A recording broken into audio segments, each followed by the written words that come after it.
برطانیہ کے مخالف فریق جرمنی کا ساتھ دیا۔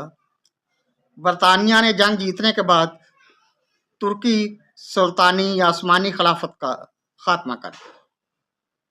ہندوستانی مسلمانوں نے اس فیصلے کے خلاف دباؤ ڈالنے کے لیے خلافت کمیٹی قائم کر کے احتجاجی جلسے جلوس شروع کر دی۔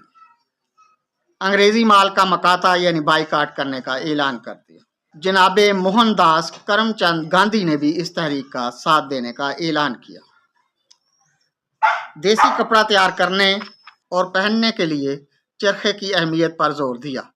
انہوں نے ایک خاص قسم کا فولڈیبل یعنی طے ہو جانے والا چرخہ ایک خاص صندوق میں نصب کر لیا، جہاں گاندھی جی جاتے چرخہ چلاتے نظر آتے۔ لیکن بعد ازاں صنعتی دور کے دورہ کی وجہ سے چرخہ ماضی کی داستانوں میں گم ہو گیا، اور یوں چرخے سے گھر میں ہی دھاگا تیار کرنے کی اہمیت بھی ختم ہو گئی۔